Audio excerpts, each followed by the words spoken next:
My fellow Americans, I'm speaking to you tonight from behind the resolute desk in the Oval Office. In this sacred space, I'm surrounded by portraits of extraordinary American presidents. Thomas Jefferson wrote the immortal words that guide this nation. George Washington, who showed us presidents are not kings. Abraham Lincoln, who implored us to reject malice. Franklin Roosevelt, who inspired us to reject fear. I revere this office, but I love my country more. It's been the honor of my life to serve as your president. But in the defense of democracy, which is at stake, I think is more important than any title. I draw strength and I find joy in working for the American people. But this sacred task of perfecting our union is not about me. It's about you, your families, your futures. It's about we, the people. We can never forget that, and I never have. I've made it clear that I believe America is at an inflection point. One of those rare moments in history when the decisions we make now will determine our fate of our nation and the world for decades to come. America's going to have to choose between moving forward or backward, between hope and hate, between unity and division. We have to decide, do we still believe in honesty, decency, respect, freedom, justice, and democracy? In this moment, we can see those we disagree with not as enemies, but as fellow Americans. Can we do that? Does character in public life still matter? I believe I know the answer to these questions because I know you, the American people. And I know this, we are a great nation because we are good people. When you elected me to this office, I promised to always level with you, to tell you the truth. And the truth, the sacred cause of this country is larger than any one of us.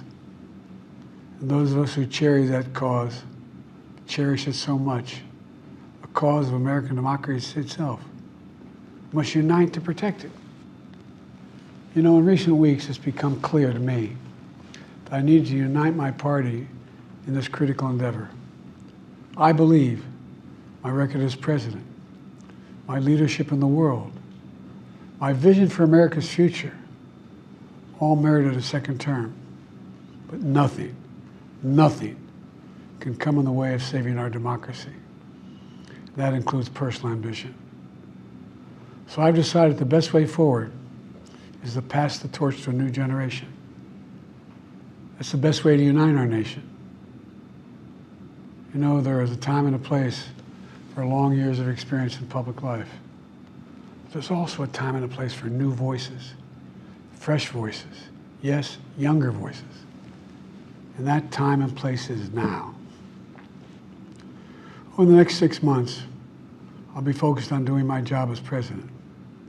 That means I'll continue to lower costs for hardworking families, grow our economy.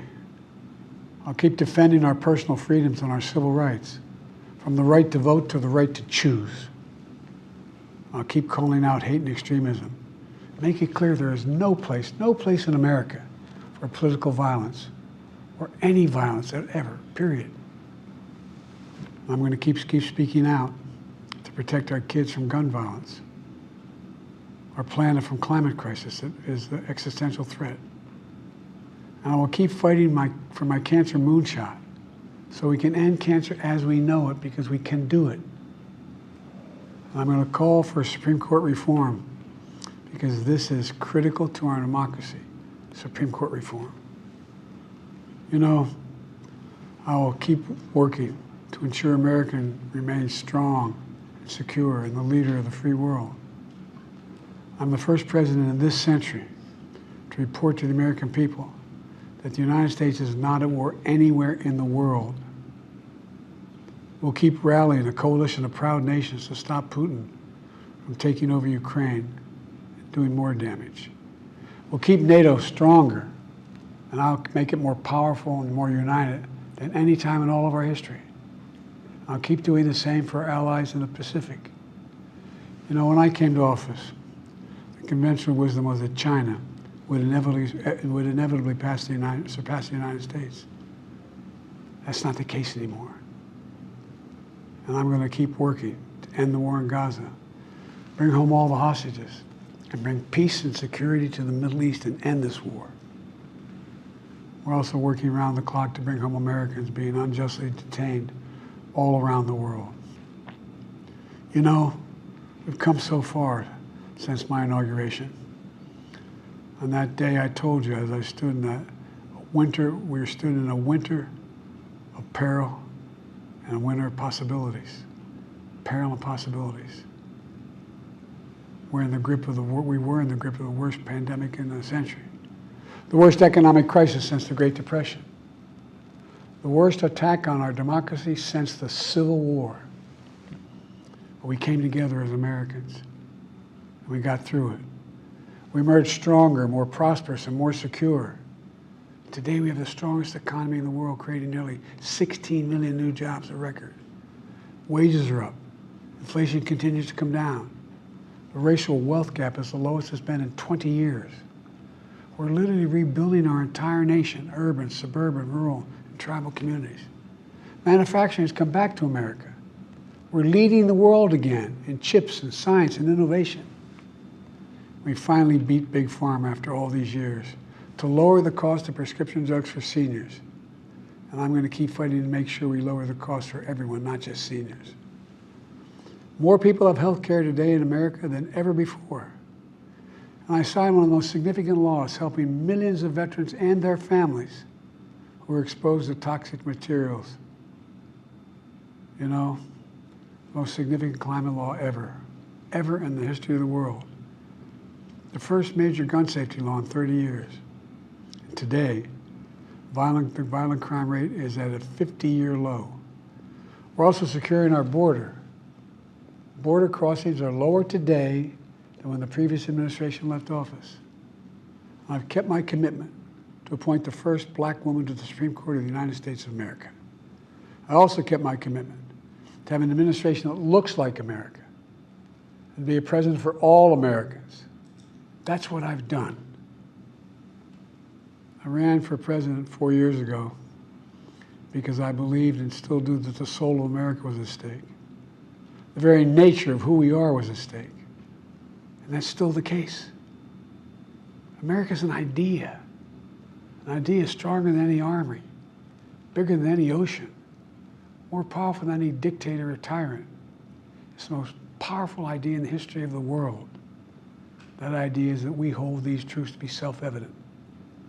We're all created equal, endowed by our Creator with certain inalienable rights: life, liberty, pursuit of happiness. We've never fully lived up to it, to this sacred idea, but we've never walked away from it either. And I do not believe the American people will walk away from it now. In just a few months, the American people will choose the course of America's future. I made my choice. I've made my views known. I would like to thank our great Vice President, Kamala Harris. She's experienced, she's tough, she's capable. She's been an incredible partner to me and a leader for our country. Now the choice is up to you, the American people. When you make that choice, remember the words of Benjamin Franklin hanging on my wall here in the Oval Office, alongside the busts of Dr. King and Rosa Parks and Cesar Chavez.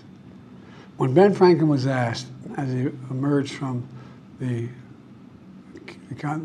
convention going on, whether the founders have given America a monarchy or republic, Franklin's response was, a republic, if you can keep it. A republic, if you can keep it. Whether we keep our republic is now in your hands. My fellow Americans, it's been the privilege of my life to serve this nation for over 50 years. Nowhere else on earth could a kid with a stutter from modest beginnings in Scranton, Pennsylvania, and Claymont, Delaware, one day sit behind the resolute desk in the Oval Office as President of the United States. But here I am. That's what's so special about America. We're a nation of promise and possibilities, of dreamers and doers, of ordinary Americans doing extraordinary things. I've given my heart and my soul to our nation, like so many others. I've been blessed a million times in return with the love and support of the American people. I hope you have some idea how grateful I am to all of you. The great thing about America is here, kings and dictators do not rule, the people do. History is in your hands. The power is in your hands. The idea of America lies in your hands. We just have to keep faith, keep the faith, and remember who we are.